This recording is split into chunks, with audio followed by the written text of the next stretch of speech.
Acción Solidaria. En esta segunda conferencia magistral vamos a dar la bienvenida al embajador de Bolivia. Nos acompaña en esta mañana el embajador José Crespo Fernández. Él es embajador extraordinario y plenipotenciario del Estado Plurinacional de Bolivia en México. Bienvenido.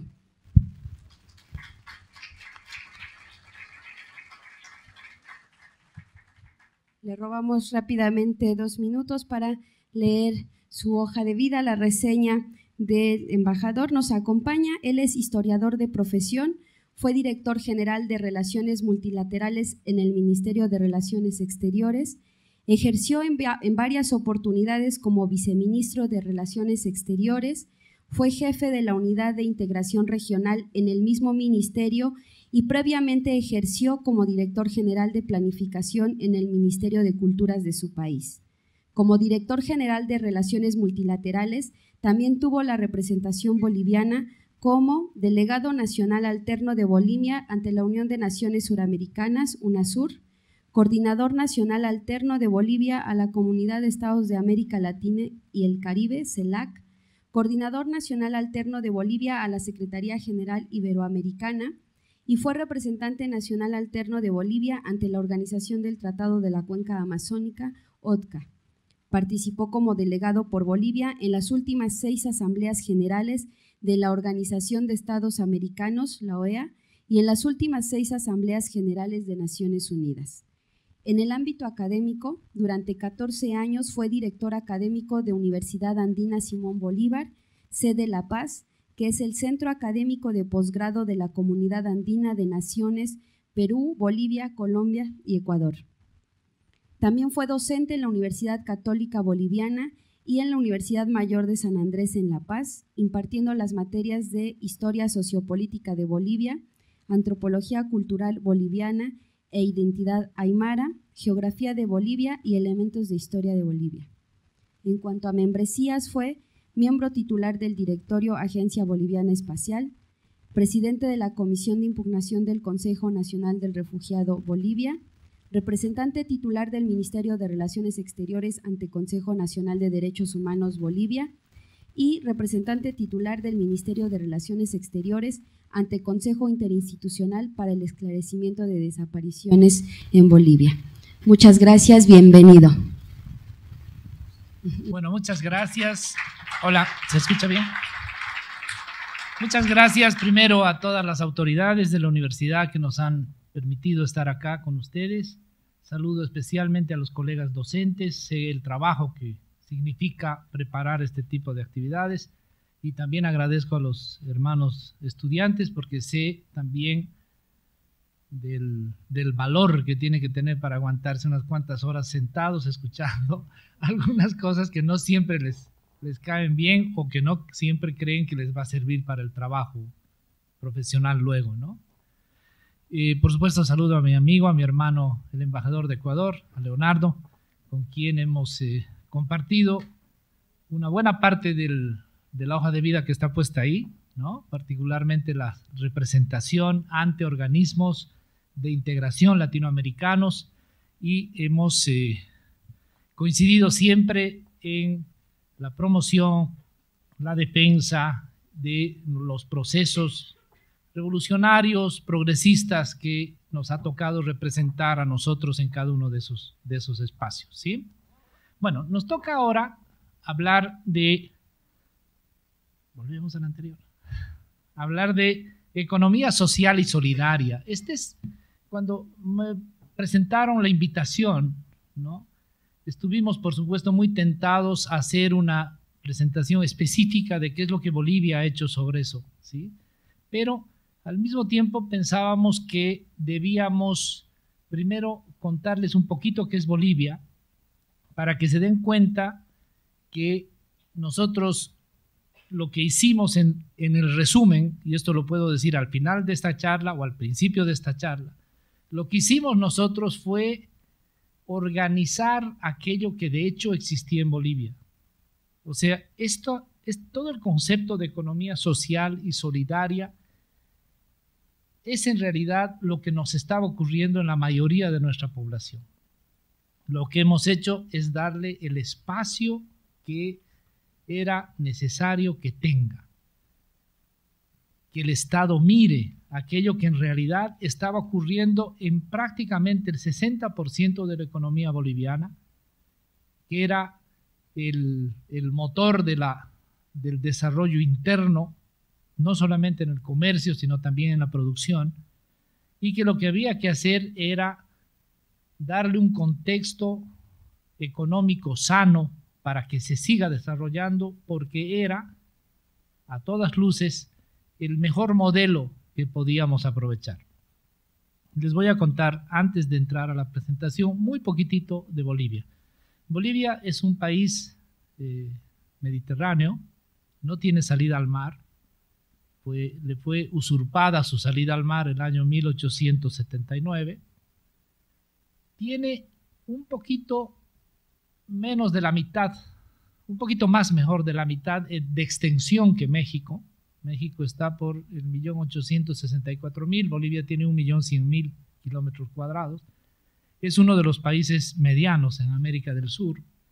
Tiene una población de 11 millones de habitantes. Este es un dato muy importante porque es el país con menos densidad demográfica de toda América del Sur, lo que va a mover muchos indicadores a favor nuestro y en contra nuestra también, ¿no? Pero es un dato muy importante el que seamos tan pocos habitantes. Eso quiere decir que respecto a México tiene 125 millones, ¿sí? Por ahí. ¿Sí? Bueno, entonces tenemos menos del 10% de la población mexicana y la mitad del territorio mexicano, para que tenga una buena relación. El 60% de su población es indígena. Eso quiere decir que estamos hablando de cerca de 6 millones de habitantes que se reconocen a sí mismos como indígenas, a diferencia de México, que entiendo que estamos en el 18%, pero en términos numéricos, en México estamos hablando de casi 20 millones, o un poco más de 20 millones de población indígena.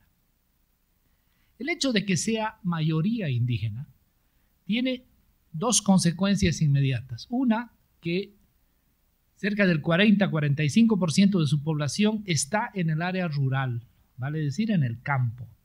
Y eso significa que para la economía que tenemos nosotros, estamos hablando de que por lo menos el 40%, 50% de la población está trabajando en una economía familiar, ¿sí? O sea, el eje, el centro de su actividad es todavía la familia e inmediatamente la comunidad, ¿sí? La comunidad indígena, ¿sí? Por eso les decía que no era demasiado, que no fue demasiado trabajo en realidad comprender toda esta tendencia, toda esta corriente, todo este modelo económico de la economía social y solidaria para el nuevo gobierno que se instauró el año 2006. ¿Sí? Por eso es que en la presentación que vamos a hacer, les decía, hay dos aspectos. Uno es el tema de la economía familiar y otra incidencia muy importante de que tengamos un 60% de población indígena es que el eje de nuestra política son los sectores excluidos, ¿sí? Eso es muy importante porque por primera vez se logra en Bolivia tener un presidente que represente a la mayoría de la población efectivamente, porque tenemos un presidente indígena que es el presidente Evo Morales, ¿sí? Esto va a marcar prácticamente todo lo que les voy a mostrar ahora. ¿Cómo vamos a hacer la presentación? Les voy a mostrar los principales logros de la economía boliviana, los principales logros de la política social boliviana, y en cada uno de ellos voy a mostrarles cuál es el aspecto específico de economía social y solidaria que nos ha llevado, que es en realidad el motivo por el cual se va realizando cada una de las acciones que les voy a mostrar a continuación. Ahora sí, ¿qué es lo que vamos a ver? Primero vamos a ver lo que muy bien decía nuestro amigo Leonardo, el tema de los nuevos actores sociales. No existe desarrollo con exclusión, es decir, esa falacia dejó ya de estar en todos los manuales de desarrollo económico, por lo menos en todo lo oficial que tiene Naciones Unidas y los espacios técnicos de los organismos internacionales. Los nuevos actores sociales, voy a usar solamente 3 indicadores. Luego les voy a mostrar una cosa que me parece muy importante, que yo la he incluido de una manera exprofesa para que se entienda cuál es el tratamiento que se le da a estos sectores sociales, ¿sí? Cómo es que se maneja la relación con los sectores sociales. Luego vamos a ver indicadores socioeconómicos, que es imprescindible, ¿no es cierto?, para entender lo que es Bolivia ahora. Si tenemos tiempito nos vamos a detener en indicadores de salud y educación, podríamos no hacerlo, pero sí es muy importante que por último veamos indicadores económicos en general. Le falta una O. Pasarlo rapidito, que no se note. Eso es. Bueno, vamos. Entonces, ¿qué tipo de Estado tenemos?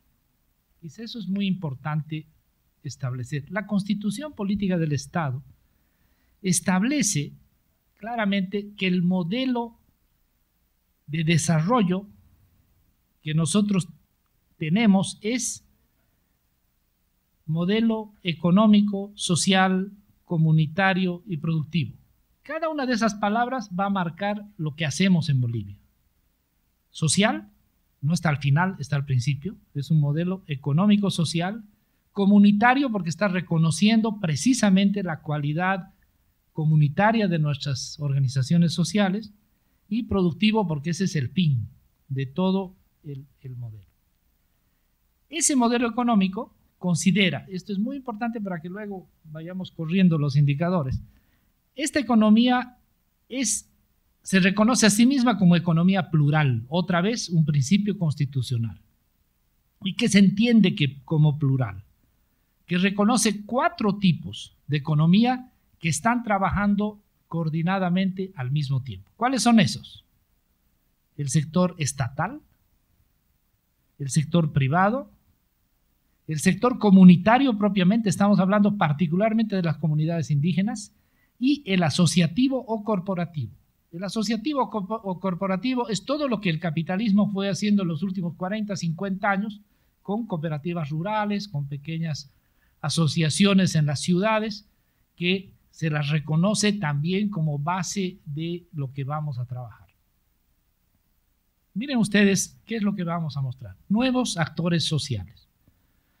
Mujeres. Esta es la composición de senadores, de senadoras titulares, mujeres. En Bolivia hay 16 mujeres senadoras y 20 hombres. ¿Pasamos? Luego voy a explicar.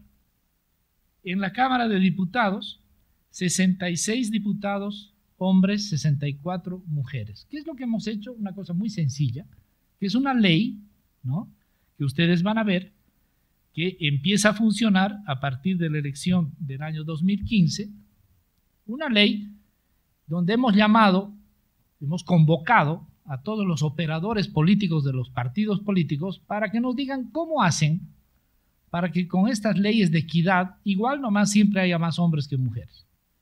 Y hemos puesto en la ley exactamente lo contrario, ¿sí? Evitar las trampas, de eso se trata. ¿Por qué ponen un titular hombre, una titular mujer, un suplente hombre, renuncia la mujer y queda el diputado o senador hombre? Esas cosas en Bolivia no es posible hacer, ¿sí? O sea, hemos hecho una ley de tal manera de que necesariamente vayamos manteniendo equidad. La anterior Cámara en algún momento mejor, la Cámara de Diputados estuvo mayoritariamente compuesta por mujeres. Esto tiene que ver con las licencias, renuncias, etc. Pasamos. Mujeres en el gabinete ministerial. Esto es algo que no está normado por ley para que sea 50-50, pero la diferencia, si ustedes ven que en los 10 años, en los últimos 11 años hemos tenido 47 ministras. En Bolivia hay 23 ministerios, entre 21 y 23. 47, y antes teníamos 23 ministras solamente nombradas por 9 presidentes. Estamos hablando de 180 años de vida republicana, solamente hubo 23 ministras mujeres, y en los últimos años tenemos ya 47. En una gestión ha habido paridad exacta. Precisamente el año 2010-2011, donde habían 10 ministros hombres y 10 ministras mujeres. ¿Sí? Pasamos. El segundo sector que necesariamente había que incluir es el sector de los jóvenes. Para eso se hizo una cosa muy sencilla, que es bajar el requisito de edad para postularse. ¿Sí? Y eso permitió, ¿no es cierto?, que los distintos partidos vayan proponiendo jóvenes en sus listas. Tenemos en este momento 29 representantes en la Asamblea Legislativa, 29 en una asamblea muy pequeña. Bolivia tiene 160 representantes, no tiene más. Eso quiere decir, ¿no?, que más o menos 1 de cada 5 representantes son jóvenes. Bolivia tiene la senadora más joven de toda América Latina. Hay una senadora de la región oriental nuestra que tiene 26 años. ¿Sí? Porque la única manera era bajar el número, la exigencia, digamos, del número mínimo de edad para postularse. Pasamos. Vean ustedes la participación de indígenas, de hombres y de mujeres, que es otro tema fundamental, ¿no? Hasta el año 2002 teníamos 21 hombres en la Cámara y solamente 2 mujeres indígenas. Y luego van a ver en la elección del 2014-2015, 32 hombres y 9 mujeres. ¿Sí? Otra vez, ¿no es cierto?, es muy importante. Y si ustedes suman el número de indígenas, el número de jóvenes, ¿sí?, y en general el número de mujeres, estamos hablando de una Cámara mayoritariamente compuesta por los sectores anteriormente excluidos. ¿Sí? Porque está reflejando de manera casi exacta lo que ocurre en la composición de la sociedad boliviana. ¿Pasamos? ¿Cómo atendemos esa inclusión? O sea, porque no es cuestión solamente de poner las leyes, de poner la norma, ¿no?, cuando sabemos en América Latina que somos expertos, ¿no es cierto?, en evitar precisamente esas normas, en hacerle trampa a las leyes para poder imponer caprichos normalmente, ¿no es cierto?, que no tienen que ver con las organizaciones. Esto les va a parecer a algunos un poco raro, pero nosotros nos sentimos muy orgullosos de mostrar este dato que viene a continuación. En Bolivia es un país que se ha caracterizado por tener conflictos sociales. Los sociólogos bolivianos dicen, y yo estoy de acuerdo, que la democracia en Bolivia se hace en la calle. ¿Sí? Si no hay movilización, no existe prácticamente una idea que quiera proponerse, ni siquiera imponerse, sino proponerse. Las propuestas sociales aparecen en la calle y luego toman otros caminos. Y también tiene que ver con que estábamos hablando del país, el segundo país más pobre de América Latina. Solamente Haití era considerado un país más pobre que Bolivia hasta el año 2005. ¿Okay? Por lo tanto, el conflicto social era el pan nuestro de cada día. Hasta el año, miren ustedes, el periodo neoliberal, estamos con un promedio, una suma en los últimos 10 años de 9.622 conflictos y en el periodo del último gobierno 3.842.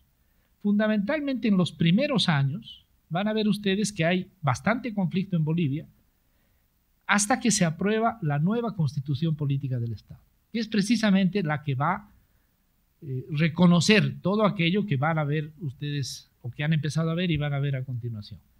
Y hemos bajado a menos de 200 conflictos, a menos de 300 conflictos por año, que en algunos países debe ser igual muy grande. En Bolivia eso es casi nada, ¿sí? Casi nada. O sea, es el tema de la democracia en la calle, fundamentalmente es eso, ¿no? Pasamos. Y luego, esos conflictos se los atiende fundamentalmente a partir de las audiencias presidenciales. Este es una muestra, porque hay varios mecanismos, ¿no es cierto?, para entender el tema social y para atender el tema social. El presidente Evo Morales ha recibido cerca de 6.000 audiencias con organizaciones sociales. Y esto solo se puede entender si es que alguno de ustedes ha seguido un poquitito al presidente Morales, porque desde las 5 de la mañana él está trabajando y lo que se hace más temprano son precisamente las audiencias, ¿no? Con las organizaciones, con los distintos segmentos de la propia administración pública, con los militares, con la policía, con todos los sectores a los cuales se debe precisamente el gobierno, ¿sí? Pasamos. Estos indicadores son imprescindibles que los veamos porque van a ver ustedes cómo ha cambiado Bolivia en los últimos 11 años. Pasamos. El tema más grave siempre, el tema que debíamos tratar necesariamente era el tema de la pobreza. Haití, el año 2005, tenía una pobreza cercana al 80%, le seguía a Bolivia con el 60% de pobreza. El 60% de su población estaba por debajo de la línea de la pobreza moderada, pero 60%. Hemos disminuido de eso al 38.6% hasta el año 2015, que está registrado en la gráfica.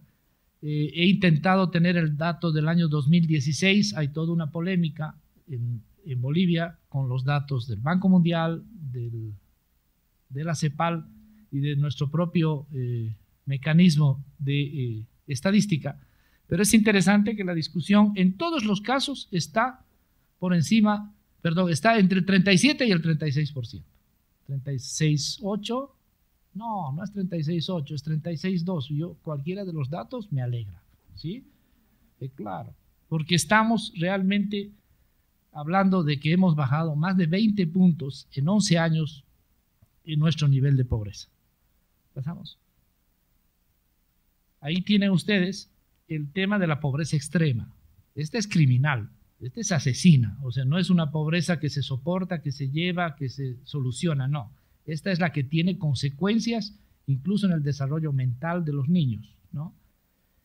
Estábamos con 38.2% y entendemos que estamos por debajo del 15%.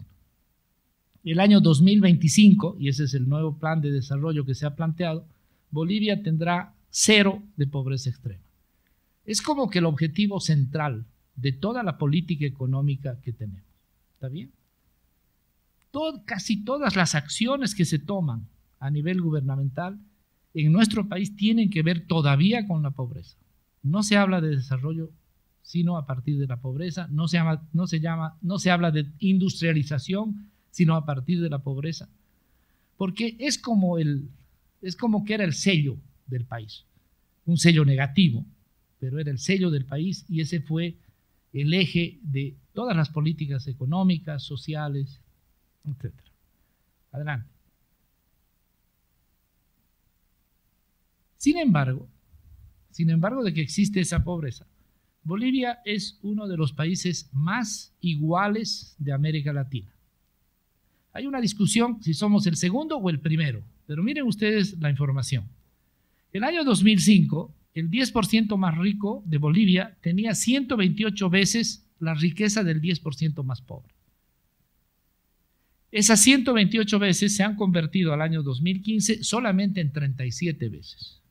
Pero no es que se ha hecho más pobres o se les ha quitado riqueza a la clase dominante o a la clase pudiente, sino lo que se ha hecho es levantar de manera pero esforzada y real los ingresos de la mayoría excluida de la población.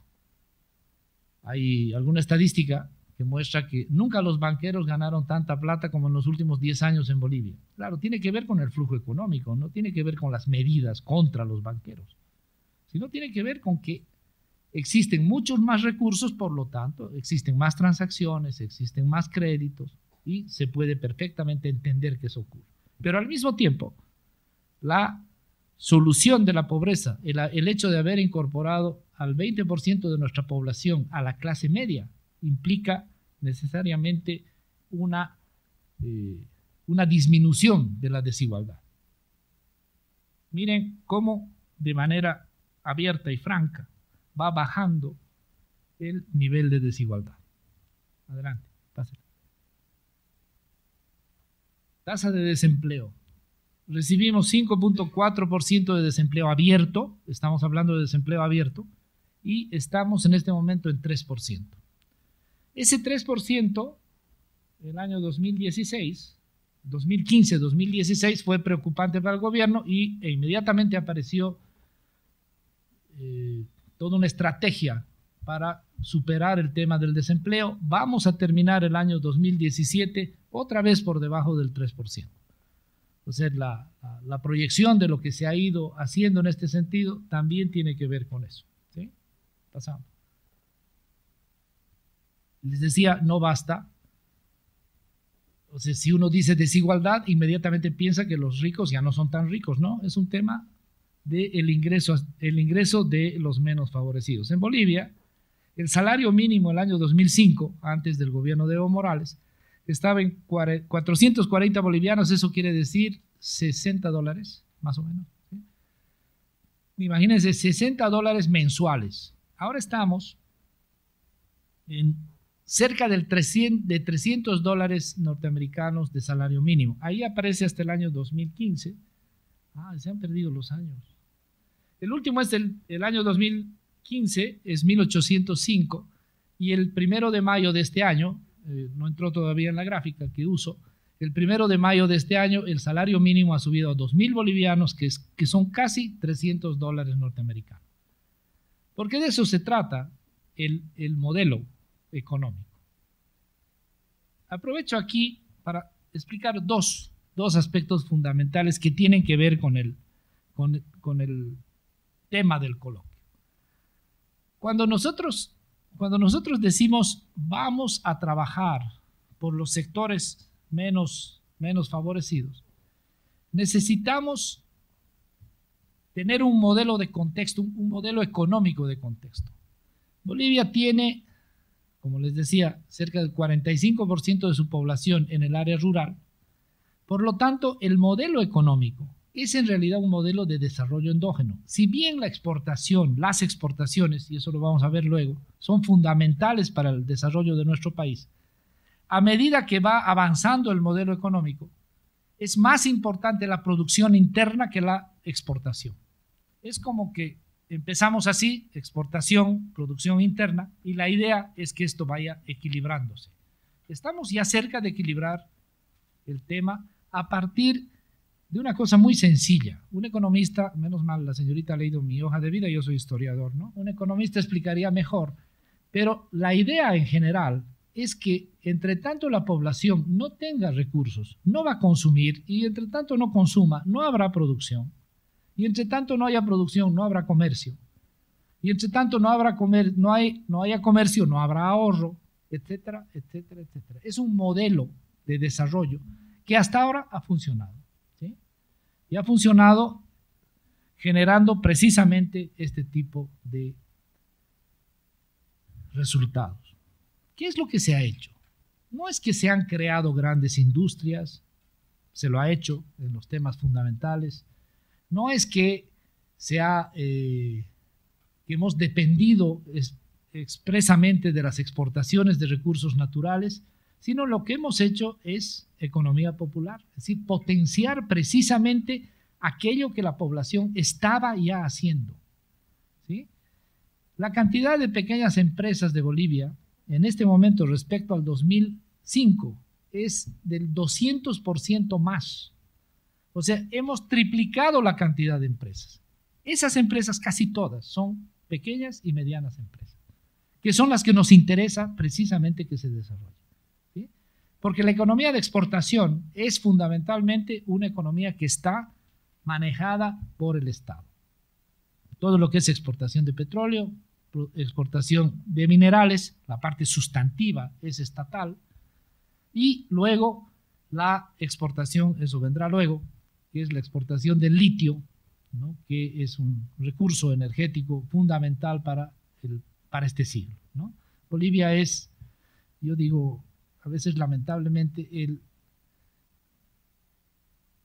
el propietario, digamos, el país propietario de la mayor reserva mundial de litio. Cerca del 65% del litio de todo el mundo está en Bolivia. Eso es gravísimo, ¿no? Es gravísimo, porque eso es una gran potencialidad, pero nos hace sumamente vulnerables también, ¿no? Bueno, pasamos. Ese es el incremento de salarios. Hay indicadores de salud y de educación que los vamos a pasar muy rapidito por los tiempos y nos vamos a dedicar un poquito más a los indicadores económicos luego. No existe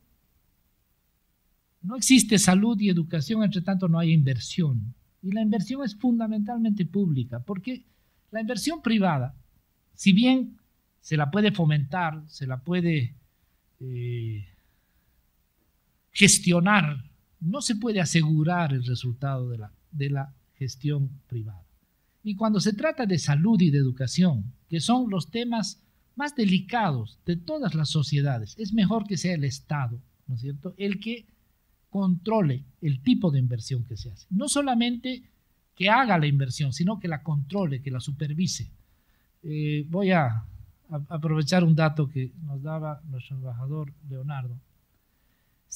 En Ecuador, dice él, lo que ha estado ocurriendo es que los colegios, bueno, los chicos de los colegios privados han empezado a ir a la escuela pública.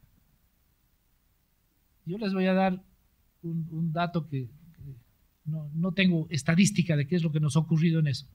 Las Olimpiadas Científicas en Bolivia, que son estos concursos de los chicos, ¿sí?, que debe haber en todo lado, supongo. Hasta el año 2006, que es el primer año de nuestro gobierno, el 80% de las medallas tuvieron los chicos de los colegios privados. 80%. El año pasado solamente el 58%. Esa es una prueba clarísima, ¿no es cierto?, de que la escuela privada ha empezado a dejar un espacio a la escuela pública. Y eso tiene que ver con inversión. La inversión del año 2005 era de 2.468 millones de pesos y ahora es de 16.000 millones de pesos. El año 2006. Eso quiere decir 5 veces más, por lo menos 5 veces más. ¿Sí? ¿Pasamos? En salud, perdón, estaba hablando de educación, este es el caso de salud. Mortalidad materna, esos son los índices que hay que bajar.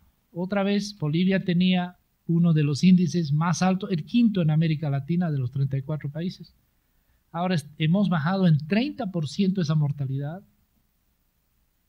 De 229 muertes estamos en 160 muertes por cada 100.000 nacidos vivos. El año 2025, nosotros entendemos, si todos los países se quedaran como están, Bolivia será el segundo país de menor mortalidad materna en América Latina. Solamente sería imposible superarle a Cuba en ese aspecto. Pasamos.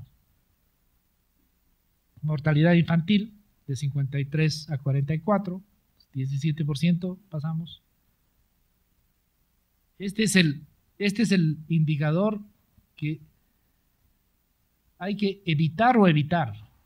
Hay que trabajar, hay que atacarlo permanentemente. La desnutrición crónica es lo que ocurre por la mala alimentación de los niños hasta los 5 años. Y esa mala alimentación no es que luego uno tiene plata y empieza a alimentarlos bien, no, eso es irreversible. Los daños de la desnutrición son irreversibles. En términos del tamaño del niño, en términos del desarrollo de la inteligencia del niño, de las capacidades de soportar enfermedades. O sea, esto es lo peor que le puede ocurrir a cualquier sociedad. Pues teníamos, imagínense, el 32% de nuestros niños tenían desnutrición crónica en algún grado. Hemos bajado eso al 18% y el año 2025, por un tema de la rigurosidad de los hermanos que manejan este tema, Bolivia estará en el 3% de desnutrición. No vamos a poder dejar en cero como la extrema pobreza. Pasamos. Para eso hay que invertir. Les decía, Bolivia tenía en 180 años de Estado republicano 2.870 establecimientos de salud. Ahora tenemos 1.000 establecimientos más y no solamente no son postas. Estamos hablando de hospitales de tercer y segundo nivel fundamentalmente. Pasamos. 15.000 médicos, 15.000 ítems de la medicina controlada por el Estado. Prácticamente hemos duplicado la cantidad de médicos para el servicio público. Son cerca de 30.000. Pasamos. Educación, analfabetismo, Bolivia estaba, miren ustedes, el año 50, 67%, nosotros recibimos con 13.3% y somos uno de los pocos países libre de analfabetismo certificado por la UNESCO. ¿Sí? Eso tiene que ver con, otra vez, inversión y en este caso específico con la experiencia y la ayuda solidaria de nuestros hermanos cubanos, porque fue con ellos que trabajamos este programa. Pasamos. Lo mismo, inversión en educación de 3.200 a 21.000, aquí sí ya lo multiplicamos por 7, o por 6.5 la inversión pública.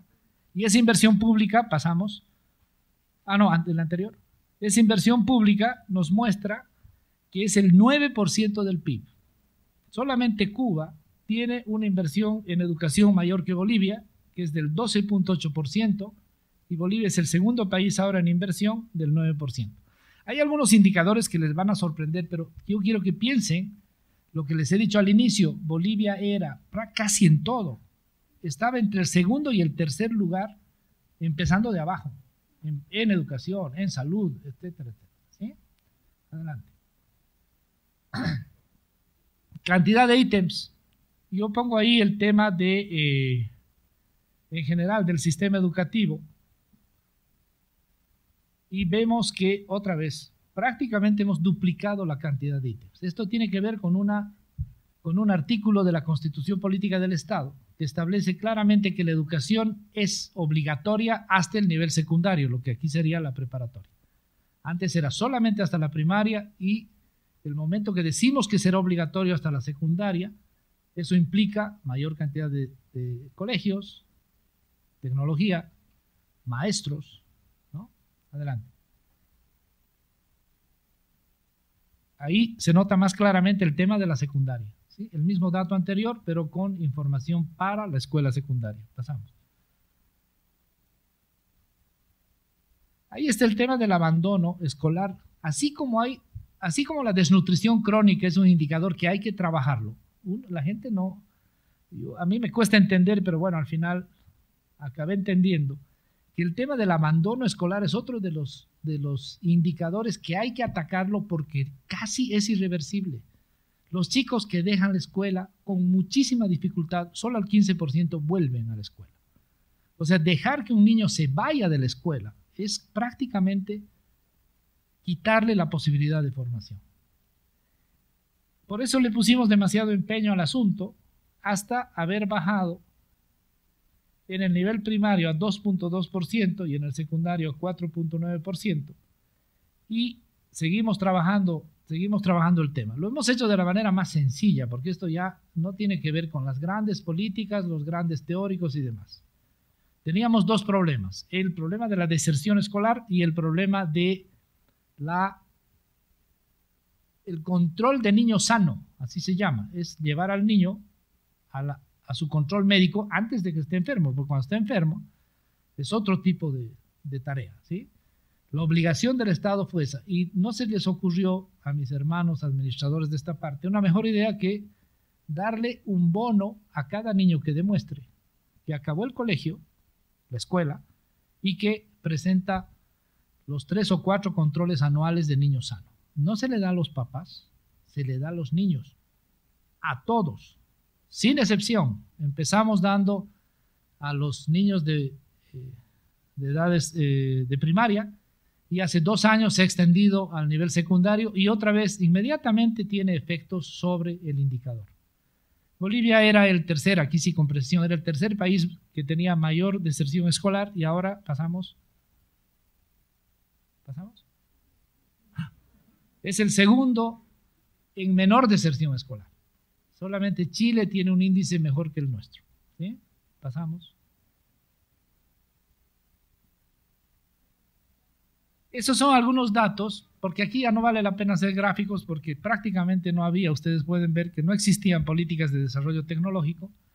Se han creado 1.516 telecentros. Los telecentros tienen que ver otra vez con educación y salud, ¿sí? tiene que ver con cómo las comunidades, no estamos hablando de los telecentros en las grandes ciudades, sino fundamentalmente en comunidades rurales, entienden, 11 millones de habitantes, 6 millones, 5 millones en el campo, pero en la mitad de todo el territorio mexicano. Entonces la población está dispersa. Era casi imposible o muy caro invertir en atención de salud y de educación, particularmente formación docente, actualización y demás cosas. Y eso se lo ha hecho por medio de telecentro.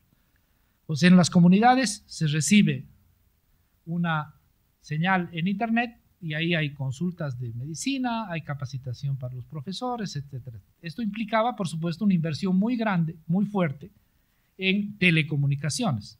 El total del país tiene acceso a telefonía y cerca del 80% en este momento tiene acceso a internet. Eso era efectivamente muy caro. Y la mejor manera que vimos para abaratarlo era comprarnos nuestro propio satélite. Tenemos un satélite propio porque no se puede mantener esta cantidad de telecentros y consultas simplemente pagándoles a las empresas extranjeras para que nos dé un servicio que resulta, se van a sorprender, 1/3 más barato comprarse uno el satélite que pagarle a las empresas. ¿Sí? Se han entregado 128,000 computadoras para maestros. Bolivia, un país que no tenía nada que decir en tema tecnológico, tiene una empresa, no produce tecnología de computadoras, pero por lo menos tenemos una fábrica que ensambla computadoras, porque estamos hablando de cantidades inmensas que justifican ese tipo de inversión. No tenemos 20,000 profesionales becados, porque este es un programa de hace 2 años, tenemos 86, y podemos pasar, creo que basta como indicador. Y aquí los indicadores económicos, y con esto voy a terminar, pasamos. Ahí está, tasa de crecimiento. Bolivia tiene un promedio de crecimiento anual en los últimos 11 años de 5%. El año 2013, 6.8%. ¿Pasamos? En Sudamérica, el año 2009, 2014, 2015 y 2016 hemos sido el país de mayor crecimiento. ¿Sí?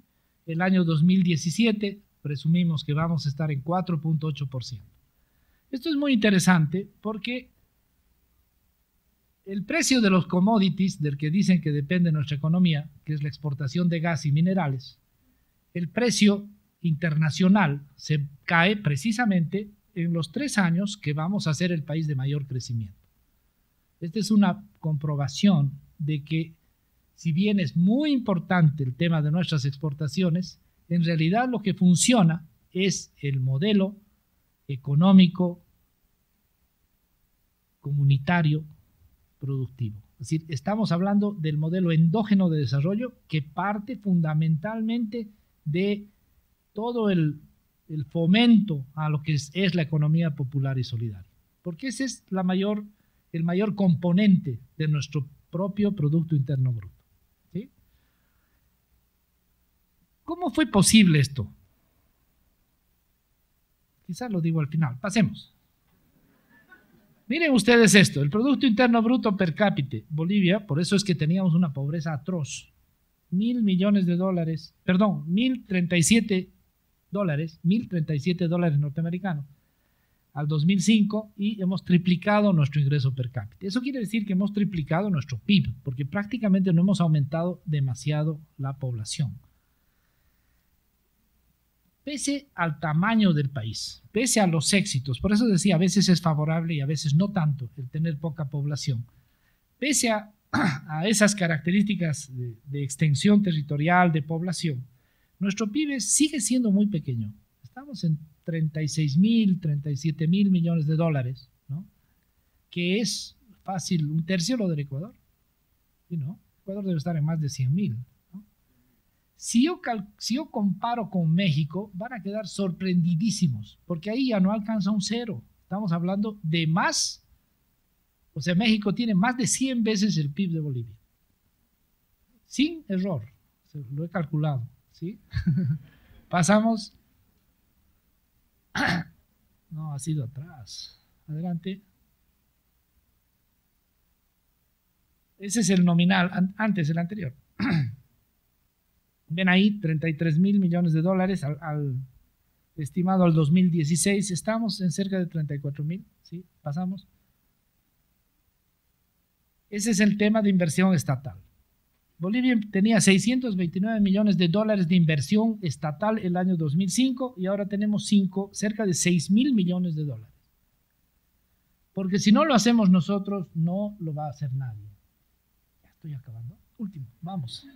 Dale. Pasamos. Exportaciones, evidentemente tiene que ver mucho con las exportaciones, pero miren, ¿no? Minerales, hidrocarburos y no tradicionales. Esa es nuestra mejor idea de exportación. Adelante. Y este es el tema de reservas, que es muy importante. Cuando tuvimos el precio del petróleo a $100 el barril, subimos nuestras reservas hasta 15.123 millones de dólares de reserva. Eso quiere decir la mitad del PIB.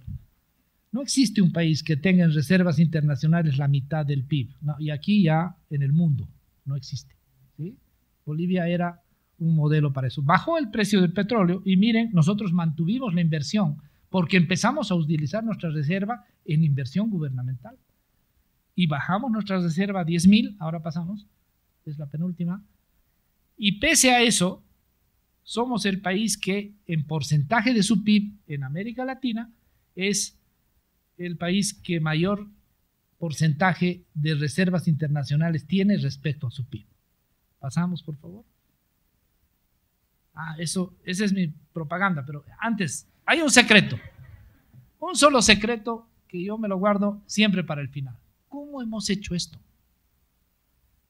Evidentemente hay un tema de modelo, y por eso me encantó venir a este coloquio, porque tiene que ver con la idea del modelo económico de producción, de desarrollo endógeno, a partir de lo que tenemos y de lo que somos. No solamente en términos económicos y de organización social, sino además de la cosmovisión que tenemos, ¿sí? Pero coincidió el gobierno de Evo Morales con un alza muy importante del precio, particularmente del petróleo, que se reproduce en el gas natural, que en realidad es el producto que nosotros exportamos. Pero no es que solamente hubo un aumento del precio y como Evo Morales llegó al gobierno, qué suerte, ¿no es cierto?, ahora vendemos más. No, el asunto es que esto estaba en manos fundamentalmente de las empresas transnacionales. Las empresas petroleras dos españolas, una brasilera, Petrobras, y unas 3 o 4 norteamericanas, tenían el control de las exportaciones del petróleo boliviano. Se llevaban el 82% de cada dólar que Bolivia vendía al exterior y 18% quedaba para el Estado. El año 2006, el 20 de enero, toma el gobierno el presidente Evo Morales y el 1 de mayo, Día del Trabajo, genera el decreto de nacionalización, que es una cosa muy sencilla porque tiene una página y media, y lo que hace es dar la vuelta, la distribución, el 82% para el Estado y el 18% para las empresas, reconociéndoles su inversión, porque no hay por qué quitarles, es su inversión, no es nuestra, y reconociéndoles la ganancia. Y todo el mundo dijo, desde el New York Times hacia abajo, ¿no?, pasando por todas las grandes cadenas de medios de comunicación, que las empresas se iban de Bolivia porque les habían quitado lo más importante. No, señor, no se fue ni una sola, porque con ese 18% seguían ganando y seguían recuperando su inversión. Lo único que hicimos fue tomar una buena parte de los recursos y ponerlos en inversión pública, en distribución, en una mejor distribución de la riqueza, de la renta, y en lo que han visto, fundamentalmente educación, salud y evidentemente todo el fomento a la economía popular y solidaria, que tiene que ver con todo, tiene que ver con créditos para producción, tiene que ver con créditos para vivienda, eso genera necesariamente constructoras, empresas constructoras, o sea, es un modelo, otra vez, que si me dicen que le dé un nombre, uno solo, es un modelo de desarrollo endógeno. Es eso, mis queridos colegas, mis queridos estudiantes. Gracias por la paciencia, ahora sí, ¿no?